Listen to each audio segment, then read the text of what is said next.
Hey guys, so I just want to talk about funnel structure today. I'm just talking about my one funnel away challenge, boom, one comma club award. And the cool thing is that when I first started with that particular funnel, that's the funnel that I launched after taking the one funnel away challenge and just like vowing I was going to get through it the second time I took it because I failed out the first time.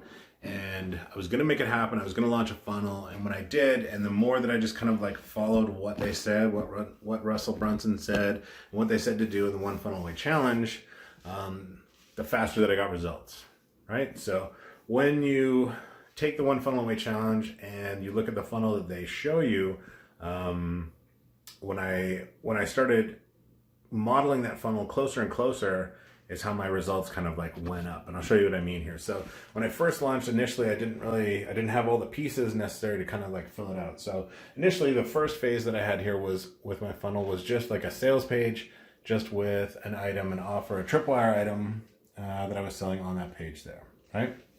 So, and I was getting some results, like it was converting and I knew that people wanted this thing. So I was like, okay, this is good.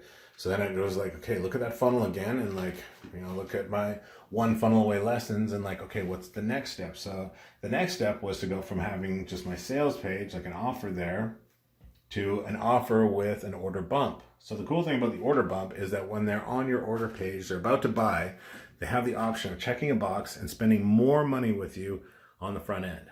So I implemented that and that worked as well. I was like, oh my God, this is awesome. And the cool thing is that with my order bump, 75% of the time, if someone was buying, they would take the order bump and literally double what they were spending on the front end here. So that was working really good. And I was like, okay, this is good. Went back, look at the one funnel away challenge again, like the funnel structure, the way they say to do it.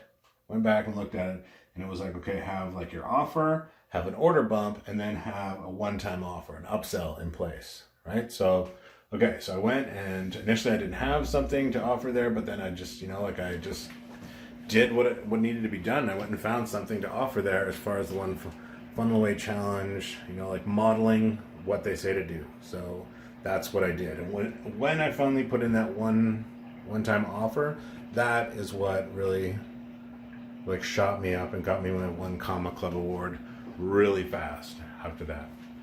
These first two steps were good, right? Lots of good things happen there, but it's that one-time offer. Once you see it in place, once you see the numbers, you see it convert because it's a higher priced offer, right?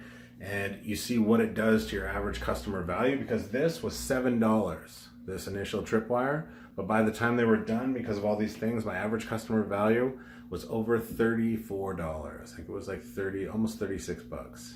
I'd have to go check the numbers, depends on, certain stats, but it was up there, like it was a multiple, right? So instead of just making $7 every time someone came through my tripwire funnel, I could make upwards of my average customer value was increased up to over $30. So how awesome is that? Like it works. It literally works. Do what Russell says because it works. Is the easiest lesson that I can give you here today here. If you want to get your own one comma club award, do what Russell says, take the challenge, and good things will happen. Go to ShawnBayley.com/challenge if you want to go get your case study bonuses. Thanks for watching this. I'll see you in the next video.